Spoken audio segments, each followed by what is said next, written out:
Hey everyone, I'm Kamlesh and today I'll be talking about impact of globalization and industrialization on ethical and sustainable business practices.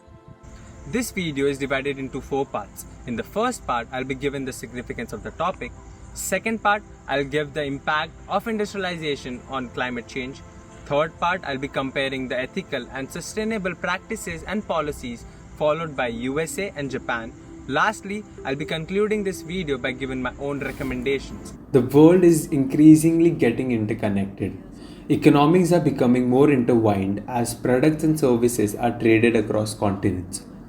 Companies minimize tax payments by exploiting differences in tax legislations in different countries of operation through complex system of transfer pricing between subsidiaries without breaking a particular jurisdiction's letter of law.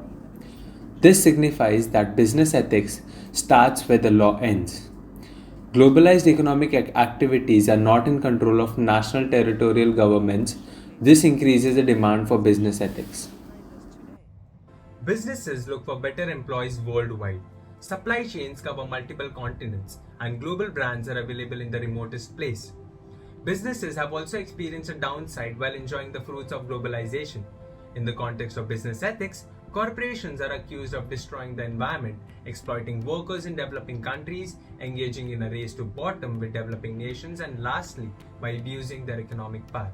Globalization is the most demanding arena in which corporations must legitimize and define the rights and wrongs of their behavior.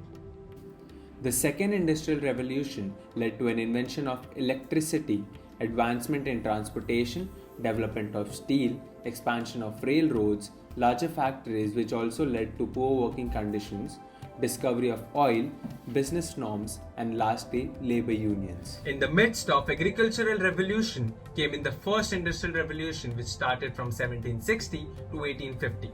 The agricultural techniques evolved and less labor was required for farming, which led to a surplus of labor.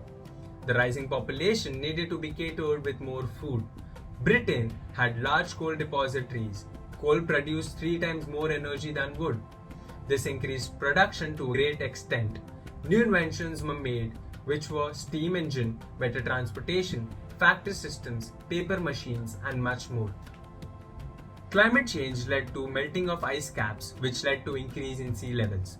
The global food production saw a significant decline due to increased floods, forest fires, and droughts. Diarrheal and lethal diseases led to an increase in illness and death. Moreover, extinction of more than 25% of the known species got extinct. Poor social behavior coupled with industrialization with no social responsibility commitment will add up to the problem of climate change. Industrialization has caused a disturbance in the natural cycle of greenhouse effect. The rate at which the natural flux removes carbon dioxide from the Earth's atmosphere is significantly low in comparison to the carbon dioxide released from the anthropogenic activities of human, that is, deforestation and burning of fossil fuels. The Paris Agreement and the Kyoto Protocol on climate change show that global problems need global solutions.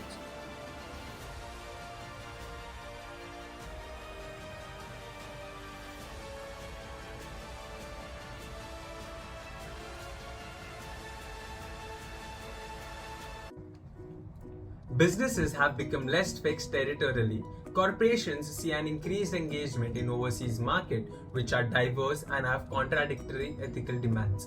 So it is important to understand business practices followed by different countries.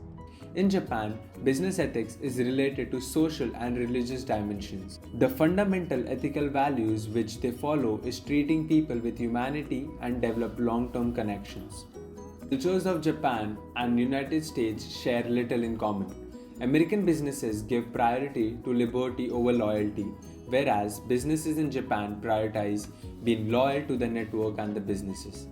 For instance, in the United States of America, business ethics principles can be summarized as follows: building healthy firms, encouraging integrity in business, ethically centered social environment, and giving ethical concerns higher importance. Japan showcases a high level of application of sustainability management tools, that is, eco-audits, green purchasing, and environmental accounting. They have long-term implementation tools such as corporate giving, environmental reports, and corporate volunteering. The procurement quality controls, and logistic departments are getting more involved in sustainability measurement. Business ethics and sustainability is increasingly becoming an important part of study, whether as managers looking to improvise their decision-making skills or as students for evaluating business activities. Businesses have huge power within the society and they have the potential to become a major contributor to our societies. Having such huge power within the society, they have the potential to inflict massive harm on the environment, communities, and individuals. Globally, when it comes to trust, only 52% of the overall public trust businesses. After doing my secondary research, I formulated these recommendations.